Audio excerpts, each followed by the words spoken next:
Why yes, I am wearing makeup while wearing my pajama top. I'm glad you asked. Welcome to another episode of Flute Tip of the Week. As you can tell, my voice will not be joining us today. It made its kind of runaway bride act a few days ago, and yeah, it's gradually coming back. It's just, I'm trying to really keep my volume down until it's actually completely back with us. Probably most of the orchestra is relieved that I'm not at my normal speaking volume. So today I thought this would be as good a time as any to talk about various ways of using your break in between practice sessions, because it's really important to have various ways of approaching your breaks so that you don't feel like you've just been wasting your time, and even worse, you don't feel like you didn't take a break at all by the time you come back to the flute. Let's jump right in and let's explore different options for break time. When you're taking a break from practice, take a real break. Don't listen to music at all.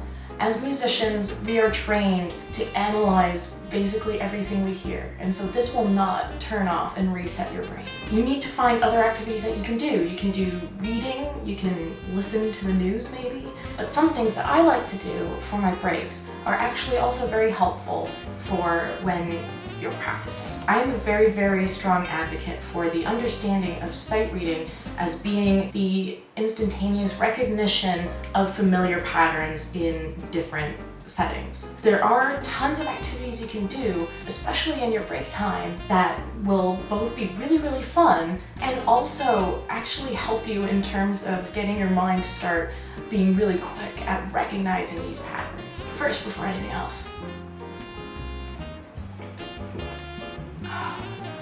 one game I love to play, both with my friends and alone, is something called Bananagrams. It's like racing Scrabble without the board. You get a bunch of different tiles, and really quickly you have to try to make crossword puzzles, essentially. So not only is this good for your vocabulary, but also, in a way, this is like a more physical manifestation of improvisation. You're given certain letters, you're given a certain space of time, and you have to make the most of it, and you need to use all of the information available.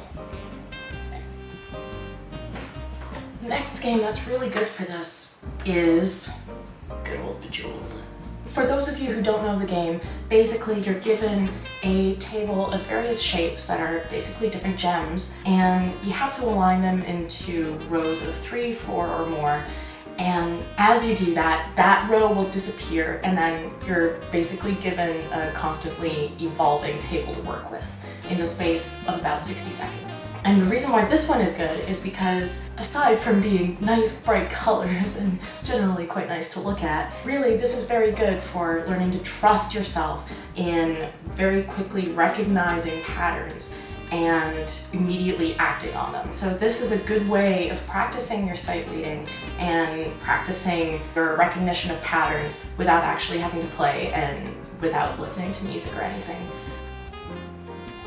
I'm starting to run out of coffee. In this day and age, we don't always think about the people who do not have smartphones, or for those of you who are like me and like to have a real physical manifestation of something, then Sudoku is also very good for this kind of thing. Now, Sudoku is not very fast-paced. You can set yourself up with time limits, but a lot of the time that can just give you unnecessary stress, so I would not recommend that for during your break. The reason why Sudoku is very good is because not only is it a nice silent activity, but also it's very, very good for really focusing on details. It can be very easy in the midst of looking at the big picture to forget about the little details. And so doing something like Sudoku is actually really helpful because it shows you that, yeah, there is a large board on here, but to be able to completely fill it out, you've got to be able to focus on each individual aspect of it. I know that this tip is definitely a lot more opinion-based and not so much about real practical help, but I think that this is a good way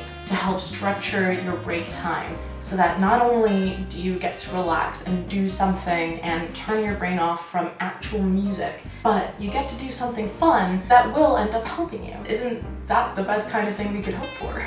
So again, that tip was, if you're going to take a break, take a real break. Don't listen to music, you're going to automatically analyze it anyway. And find activities to do during your break that help to clear your head, that are enjoyable, and that might actually be helpful for your next session of practice. I hope you found this week's tip helpful. For those of you who always tune in for the more practical and fast-paced ones, I'm sorry about that. Teachers have to take sick days too. But no, I think this is really important for people because a lot of cases of musicians who end up burning out, it can very often be because of a lack of balance between the rest of their lives and what they do for their work, what they do for their music. And a lot of that can be focusing so hard on one thing for so long and being so stressed about it and never taking a proper break from it. Flute happy, everyone.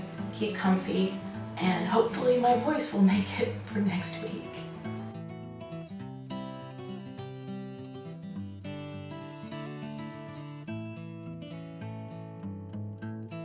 Yeah, I haven't played this game in so long, and now I know I'm going to be playing it all night.